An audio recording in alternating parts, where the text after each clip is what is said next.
Welcome again to betterdentistry.org. Today I want to show you a kit that can transform your practice, no matter your the level of your experience or practice till date.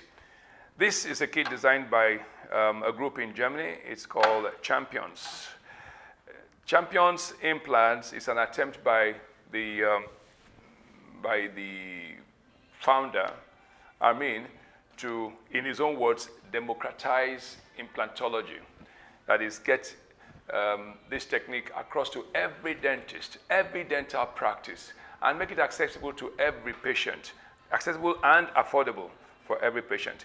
It's a very simple kit, really, and the procedure is even simpler. All you need to do is to be assured that you have enough bone length to take the implant. You have different implant sizes. It's not so much actually the length that you use that is important here as in getting what we call a primary bone stability. If you can get a primary bone stability, with the smallest size, why not? You can be sure it will take, your prosthesis on top, the crown on top. Well, of course, depending on which tooth you're replacing. If you're replacing a molar tooth, for instance, a lower molar tooth, for instance, we say, okay, you should go for a certain size, because of the masticatory load. But otherwise, with this technique, what is important is not so much the length, the width, no, but as in the primary stability of your implant. Once you can get a primary stability with any size, then you're good to go. I have about, let me see now, about 1, 2, 3, 4, 5, 6, 7, 8 drill types. But you don't need all of this. Depending on the bone you're working on. The film you will see now, it was on a palatal bone, and that is usually anything between D3 and D4 bone type. There are 4 bone types, I suppose you know. You have D1 to D4. D1 is the hardest. That's what you get in the anterior region of the mandible. D2 will usually be from the premolar regions to the molar region.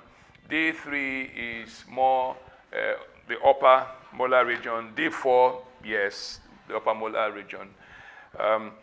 With this tooth, I assessed that we have about D2, between D2 and D3. So what I did was to use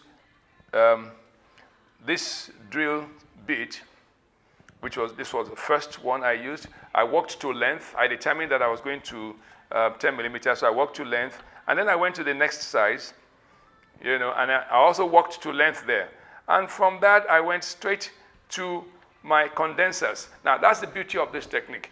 Our goal here is not to drill out teeth. Of course, there will be shavings, but the goal here is to condense the bone, create some kind of osteogenesis through assault.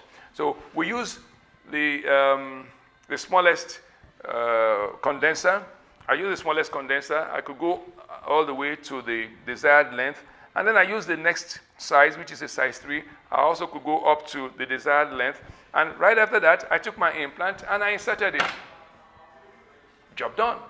It's as simple as that. As simple as that. Any dentist can do this in his or her surgery. Let's do this together and give better dentistry to our African brothers and sisters and create a better Africa. You can do it. Welcome to Better Dentistry.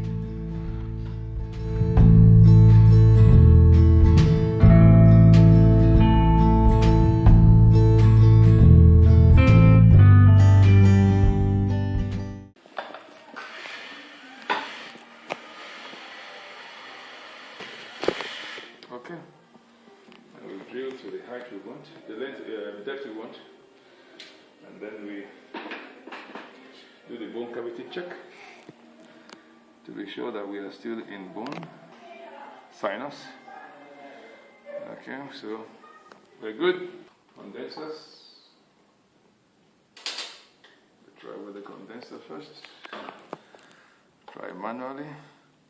40, and then we go. Okay. We unscrew it manually, and then we take a size 2.8,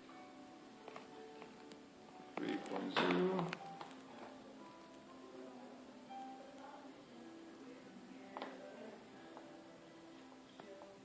Blocking me. I need to see what I'm doing. Okay. I want to go to 40, at least 40. Let me see if I can get it down by 40. If I get it down by 40, then I can use my, no, okay.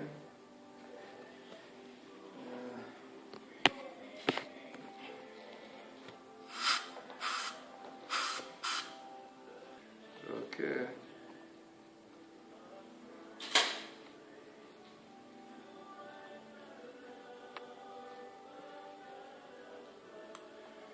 Okay. Okay.